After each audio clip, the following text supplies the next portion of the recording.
Uma lei foi sancionada e aponta como deve ser a forma de retorno dessa grávida no ambiente de trabalho. O repórter Vinícius Mecenas conversou com um advogado trabalhista e traz os detalhes.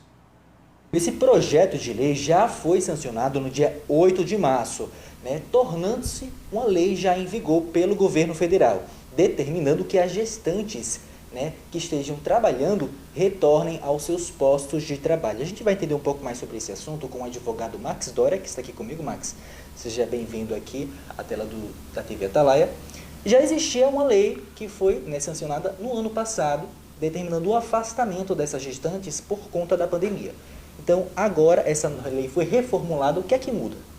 Basicamente, Vinícius, essa nova lei ela estabelece que a forma de retorno das gestantes, como é que se dá? Estabelece duas situações inicialmente. Uma que seria com o fim da pandemia ou com o ciclo vacinal completo. O que ocorrer primeiro? Então, a gestante que já tem todas as doses, ela pode retornar ao seu posto de trabalho. Mas, no caso, a gente entende de que o esquema vacinal será completo quando ela toma a terceira dose. Caso essas grávidas se recusem a tomar a vacinação, como vai funcionar? Como procede? Esse é um dos grandes pontos de inovação da lei, também muito polêmico. Por quê? Porque a lei estabelece que essas gestantes podem, de forma voluntária, expor a sua vontade de não se vacinar e retornar às atividades. Para isso, ela precisa assinar um termo de consentimento e a lei possibilita esse retorno. No caso, a lei já foi sancionada no dia 8, publicada no Diário Oficial. Dia 9, ela já é imediata? Como é que funciona esse trâmite? Já é de imediata. A legislação, a própria lei não estabelece nenhuma retroação, nem nenhum prazo para que isso se complete. Para que isso aconteça, então ela já tem vigor imediato.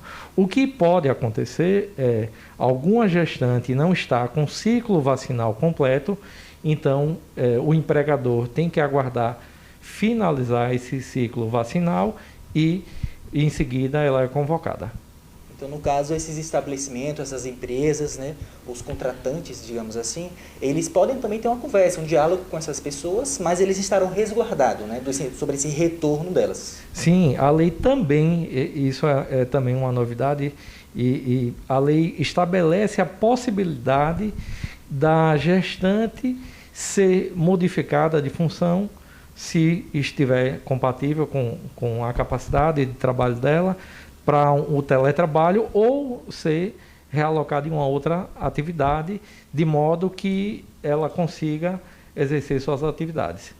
Mas qual o impacto de uma mudança como essa, num momento como esse, justamente, que ainda estamos numa pandemia, essas mulheres que estão grávidas nessas condições, qual que é o impacto para essas empresas também, para as empresas e também para essas gestantes, que precisam trabalhar e sem ter esse prejuízo salarial? Sim, nós temos impacto para os dois lados. Se a gente for olhar pelo lado do empregador, nós temos empresas, até empresas pequenas, mas que arcaram com todo o custo dessa gestante estar afastada, sem poder trabalhar e sem exercer a atividade. Então, o empregador tinha a obrigação de pagar.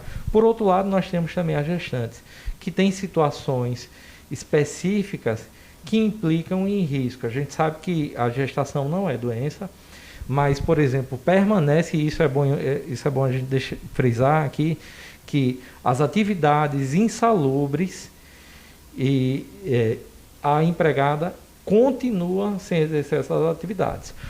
Isso não por conta da lei em si, mas por conta de um artigo previsto na CLT, o 394A, que estabelece essa questão do afastamento para a atividade insalubre. Ela pode ser realocada para uma atividade, para um ambiente que não seja insalubre. É importante a gente frisar que todas essas medidas, essas mudanças, não vão acarretar nesse prejuízo salarial. Então, a orientação, qual seria para essas mulheres que se enquadram nessas circunstâncias? É buscar uma orientação? Primeiramente, aguardar ser convocadas pela empresa.